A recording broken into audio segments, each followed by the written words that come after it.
Hello and welcome back to my channel. My name is Joanna and I'm continuing to review these books with you. Self-esteem. I love this book by McKay Fanning. Fanning. Okay, let me see if there is a picture about. I realized something that the most amazing writers does not have such a huge ego and they do not put pictures on their books. Okay, this book is by Matthew McKay, PhD, is professor with literature and Berkeley University, California. He's authored and concluded the relaxation, stress reduction workbook, self-esteem, thoughts and feelings, and more. Patrick Fanning is the professional writer in the mental health field. He has authored the coding and self books, including self-esteem, thoughts and feelings, couple skills, and mind and emotions. I give 10 stars to this book. This is an amazing book, and as you have seen, I have read quite a lot of books about self-esteem, and this is the first book that didn't quite copy everything else that I have read. So I love this book. I'm gonna go to all the important things. Proven program of cognitive techniques for assessing, improving, and maintaining your self-esteem. This is the fourth edition. Matthew McKay, PhD, and Patrick Fanning. Amazing book. Let's start with this first portion. One of the main factors differentiating human from an animals is the awareness of the self, the ability to form identity and then attach a value to it. In other words, you have the capacity to define who you are and then decide whatever you like that identity or not. Amazing, right? uh, Causes of effects, how to use this book for therapies, cognitive restriction, and this is something like a cognitive behavior therapy for self-esteem. Um, but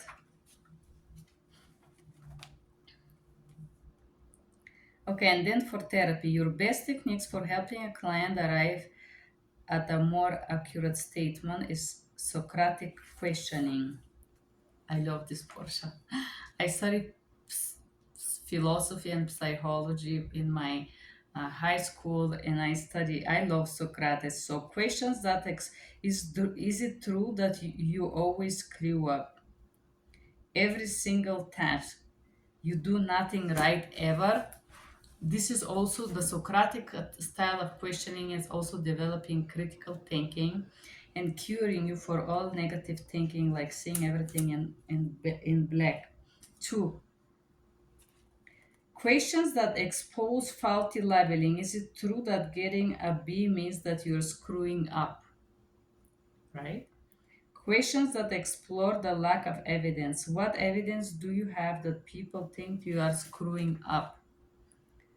Very good. So the Socratic thinking is uh, questions that block overgeneralization, two, false labeling, and three, evidence for whatever your negative beliefs are. And then how this book is structured. Self-acceptance is more than merely recognizing one's positive quality. It is an attitude of accepting and not judgment towards self and others. So basically, self acceptance is a mindset. It's a mindset that even if you do errors, you accept yourself. It's okay. If you do lash, if you do get angry and all of that, it's a beautiful book. Special focus program focusing on problems, chapter 8. Okay. Pathological critic. A great book. So this book okay, let's say pathological critic is a term coined by psychologist Eugene Sagan to describe the negative inner voice that attacks and judges you. Everyone has a critical inner voice, but people with low self-esteem tend to have a more vicious and vocal pathological critics. So the critics blames you for things that go wrongs. The pathological critic is busy undermining your self esteem every day of your life.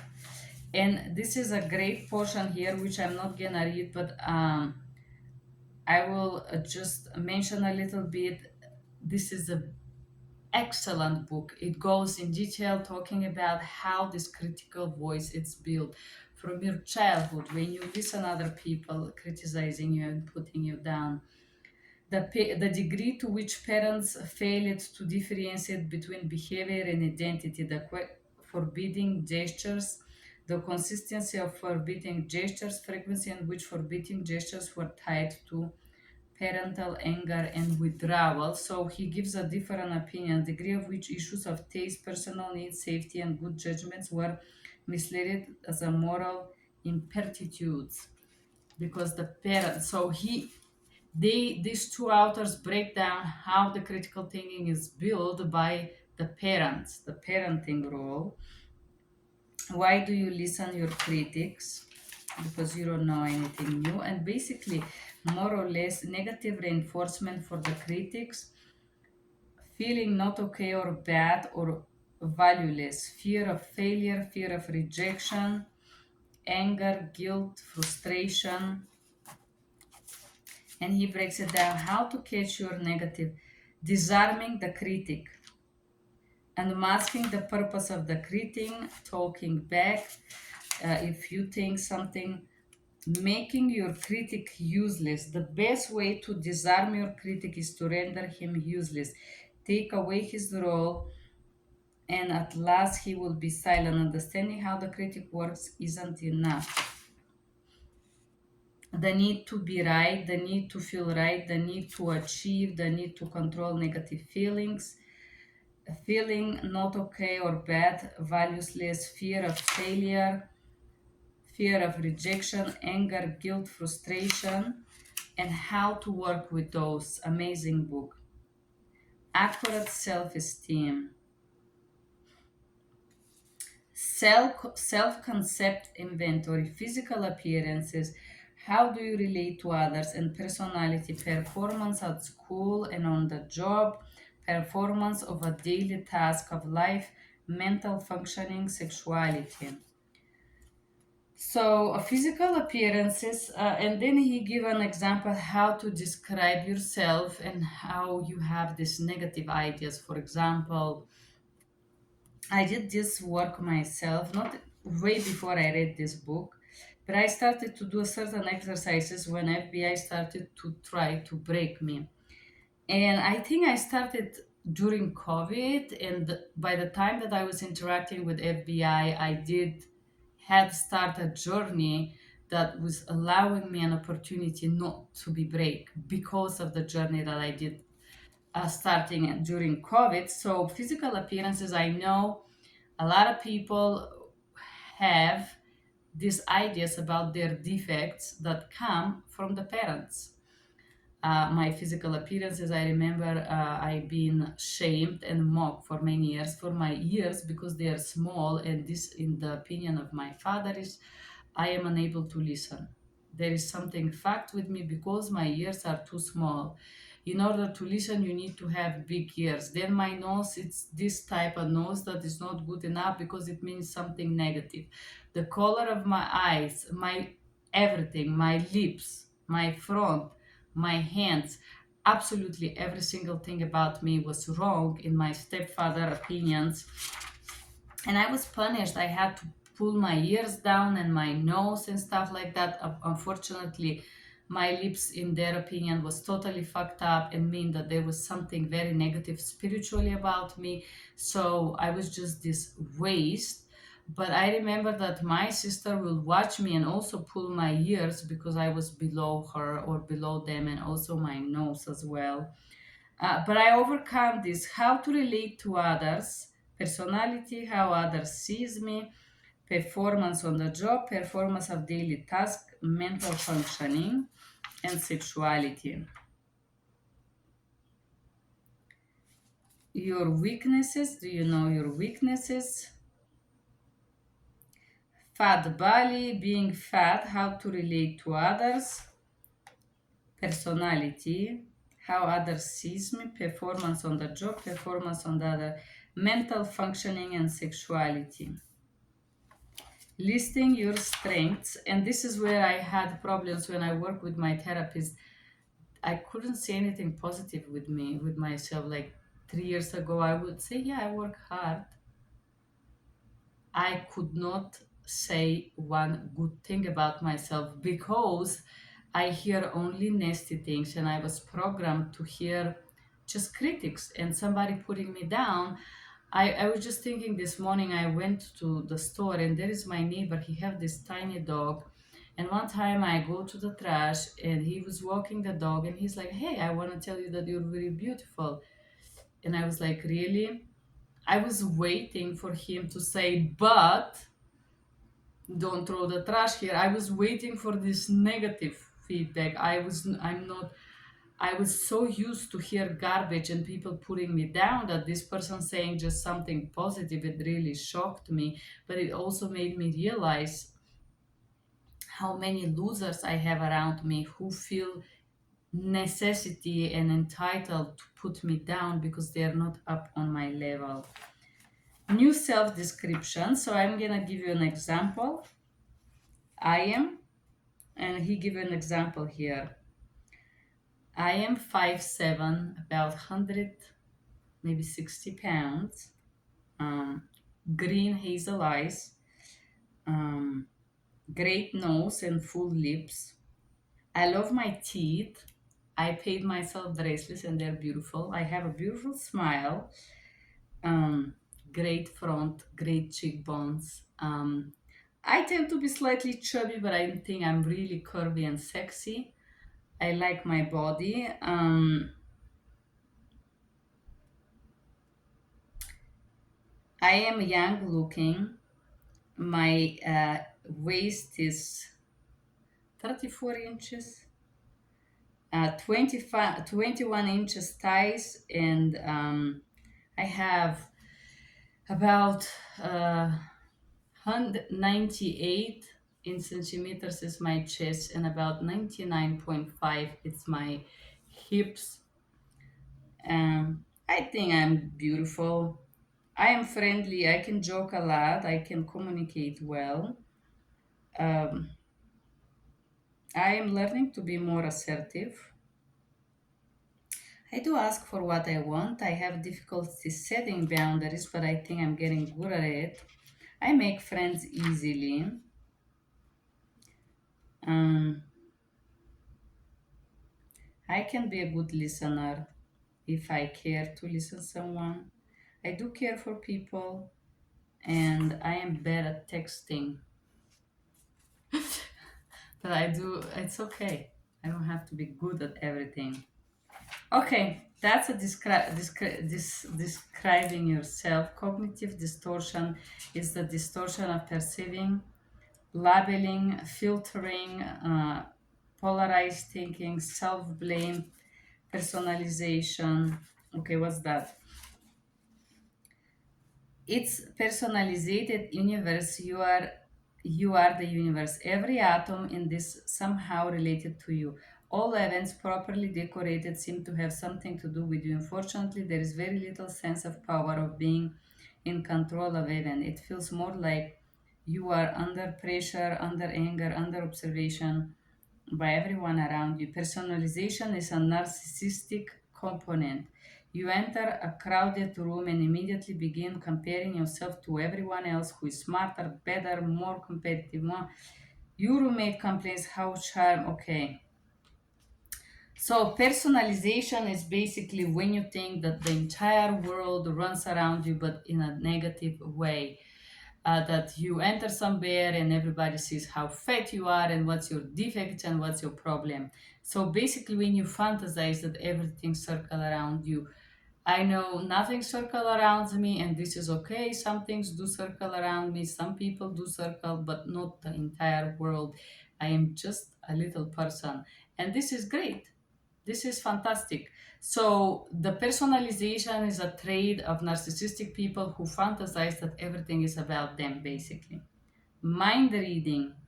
Mind reading is distorted thinking style that assumes that everyone in the universe is just like you and that you could tell. I noticed that the FBI agents think that they can read my mind, and they also, for some very bizarre reasons, distort everything that I do and say and put it in some very sick alignments that I never even thought is possible.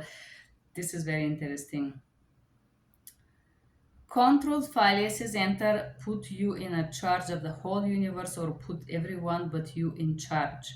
You hold yourself responsible for the behavior of every guest at your party, for your children's, and everything bad that has happened around you or everybody did around you. So, control fallacies.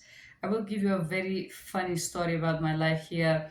So, when I was growing up, I was often in charge or punished for my brothers and sister poor behaviors.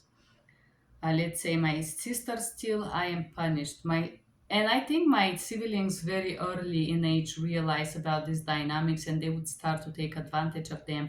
That if they do something wrong, somehow I will be punished. Like my brother lose a goat, and my father decided that spiritually this is my fault. That this is also called like responsibility transfer. And I realized that very long period of my life before I read all this book. I'm just finishing to read these sets of amazing books that I'm grateful I find here in USA. I was thinking that if somebody behave in some nasty way, that must be me. For example, my father will often tell me that somebody tries to talk to me because I have a vibes of a prostitute, basically. So if somebody make a sexual request or inappropriate sexual advances towards me, or just being vulgar and lewd and inappropriate, I would feel guilty and I would think that this is my fault, that I have done something wrong, that this is my prostitute vibration. And sometimes I will even try to explain to these people and try to understand what push them toward these behaviors, what make them believe that this is okay and what not. Because I was trained for 20 years to be a doormat, and because my stepfather would, how to say, in charge me or make me responsible for other people bad behaviors. And because of that, I was feeling often that if somebody do something nasty, it's my fault. And not only, but when people behave nasty around me, I will wait for the bad consequences, for the punishment, because during 20 years of my childhood, I have been punished for three others people behaviors. So this really affected me. So the control phases, it's a great thing that I have not read in other books. Amazing, amazing. Emotional reasoning. The emotional universe is chaotic, governed by changeable feelings instead of rational laws. And emotional reasoning is when you feel certain way and you act on it, basically. Combating this disorder, self-statement, distortion, rebuttal. How to change this? Thank you for existing, guys, and creating this amazing book. It explains so much. Overgeneralization, global labeling, filtering, you selective to pay attention to negative things, polarized thinking, you lump things into absolute, self-blame, you blame yourself for things that are not related, not your fault. Personalization, you assume that everything has something to do with you. Mind reading, you assume that you can read the mind. Control fallacies is the ones that I describe, and emotional reasoning. Creating your rebuttal voice, healthy coach, accepting friend, assertive agent, rational teacher, compassionate mentor. Rules for rebuttal. Rebuttal must be strong, not judgmental, and specific and balanced. First, overgeneralization. What evidence I got? Globalizing. Stop, that's not a label. How to stop yourself. Filtering. Wait, open your eyes, see the whole pictures. Polarized thinking. How to train your brain. Self blame. You're not responsible for others. Personalization. Everybody's different. Mind reading. You don't know if the person thinks that. Control fallacies. Stop, you're not a victim anymore. Emotional reasoning. I don't want to say that your emotions are always lying to you. You have your emotions for a reason. I disagree here in this portion, but just because you sudden feeling a certain thing, it doesn't mean that you have to deny it, and it doesn't mean that you have to act on it. Um, there is nothing automatically true about my feelings. So just because I feel certain way about someone, it doesn't mean that they're always 99% like this of the time. This is a part of them. Somebody is abusive in this situation with me, and this makes me feel angry and hurt. But this does not mean that this person is always the entire day of their life like that. Very interesting here about feelings. Diffusing painful thoughts, your thoughts, mindful focusing. Okay, labeling thoughts. Let's see what it says. I am having a thought that each time your critic hits you with a negative thought, you will say, I'm having a thought that I'm ugly and nobody likes me. The truth is that you may be ugly, but you don't know if everybody likes you or dislike you. Now, in my mind, is having a thought. Thank you, mind. Thank you, mind. I am feelings. Letting go of thoughts. Steam, balloons. There is different techniques here or how to let go negative thoughts. Compassion. Okay, this is great. When your self talk is compassionate, your pathological critic is gagged. Compassion is one of the most potent weapons you have for keeping your pathological critic at bay. Compassion. Most people think compassion about admiration, character that is like honesty, loyalty. If you have compassion, you show it by being kind, sympathetic, and helpful to others. However, it relates self-esteem. Compassion is much more. And I think compassion is to also accept yourself and be kind to yourself when you have a negative things about yourself and you can see them. Attempt to understand is the first step toward compassionate relationship with yourself. Accept yourself. It's okay to make mistake. It's okay to be full. Acceptance is perhaps the most difficult aspect of compassion. Forgiveness. Forgiveness flows out of understanding and acceptance. Like those two train doesn't mean approval. And compassionate response, what it is. And then you can read about this. Empathy. This is one thing that sociopaths does not have. They don't know what it is. Or sadistic people, a more content term compassion is empathy. Empathy is a clearly understanding the thoughts and feelings of another person. Involve listen carefully, asking questions, setting aside your value judgment, and using your imagination to understand another person's point of view, opinion, feeling, motivation, and situations. Active listening. I love this portion. How to listen active with a friend. How to do this. Compassion for past. Compassion meditation.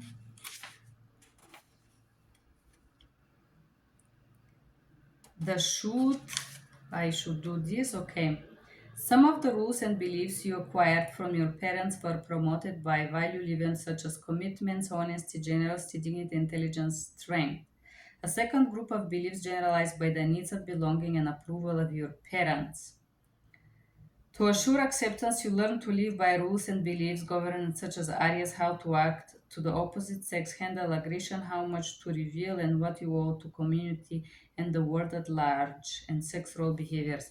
So basically, and the third major force of helping shape your belief, this is the need of emotional, psychological, emotional, physical well-being includes here needs self-esteem, protect yourself from painful emotions as hurt and loss and the need of pleasure, excitement, meaning, and the needs of feel physically safe. And he works on how to get clear of shoulds. Healthy values. He doesn't use the word boundaries, but he said healthy values are flexible. Also, I mean, healthy boundaries are flexible as well. Healthy values are owned rather than introjected. Healthy values are realistical. And it doesn't say it, but he gives situation. Rigid, introjected, unrealistical life, restraining, and different mindsets, and how to change those. Cutting off the shoots. Okay. When shoots make sense, it's important to acknowledge the wrongness of what you did to that person. This make it clear that you are accepting responsibility for your behavior. A lot of people refuse that. You should atone directly to the person you wronged. Donating money and charity become a big brother in journey. A peace corps will atone less effectively than directly helping the one you hurt. So if you hurt someone, you should make the equal effort to help back, not to go to the third world reality and act like you're a good person. The atonement should be real rather than symbolic. Lighting a candle or writing a poem will not rid you of the critic.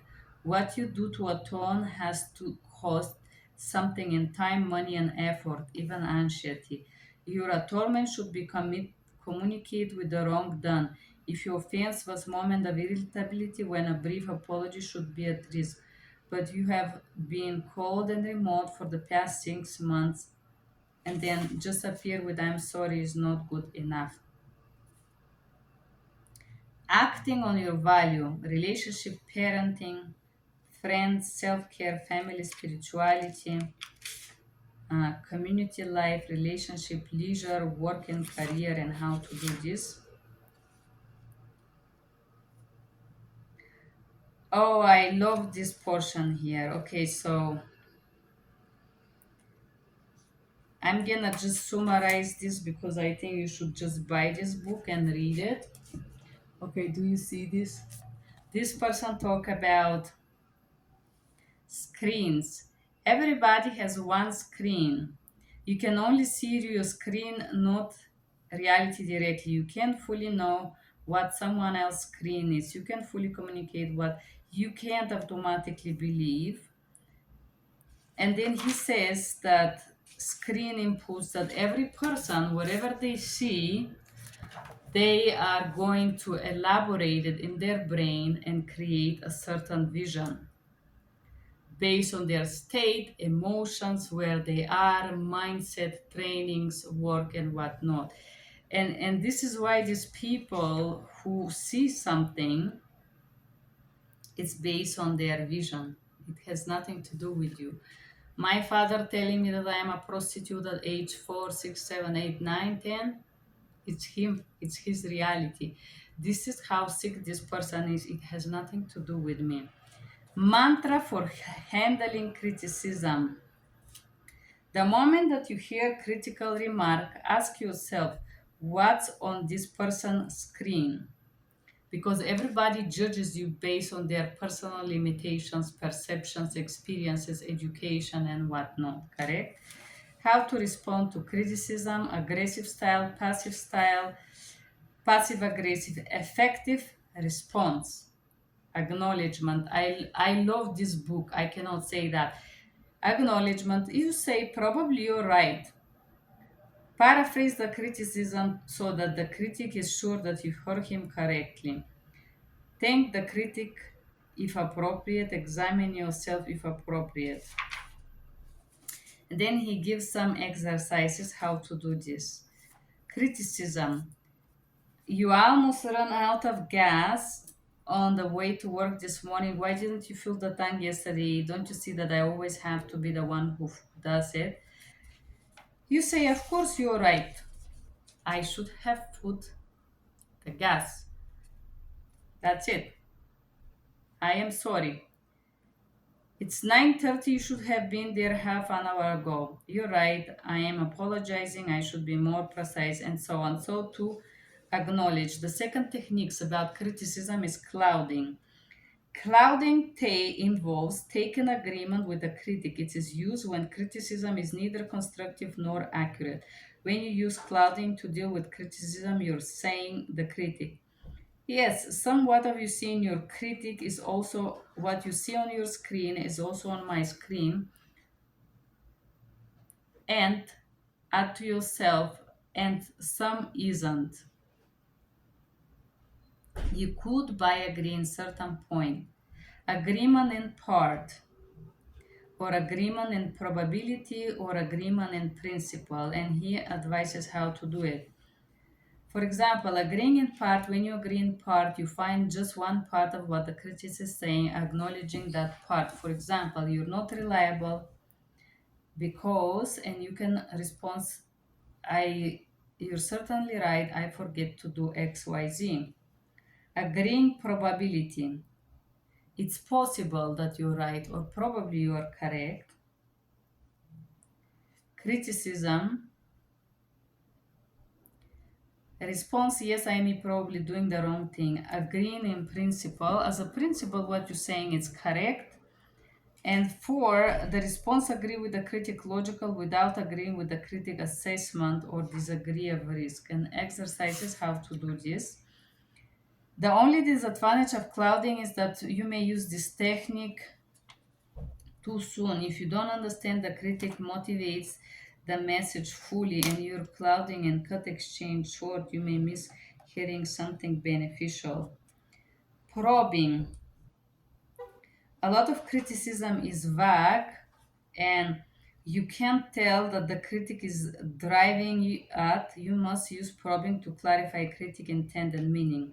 When you haven't covered the full message, then you decide what you want to do afterwards. So probing is keywords probing are exactly specifically, for example, so this I just applied this technique with someone. I did not know this book, but this person tell me that I'm the most mean and horrible woman because I tell him that it's not appropriate to request sexual services from me. He said to me that you're the most mean and horrible woman that I know. And I asked him what exactly makes me horrible. And he's like, no, this is not what I said. And I said, okay, what did you mean? So I will give you example of probing. You are lazy. Lazy how exactly? You all you do is sit around. Do you want me to do what do you want me to do? Stop being such a slug. No, really. I want to know what exactly you like me to do. Well, clean the basement for thing. Okay, and what else you like me to do?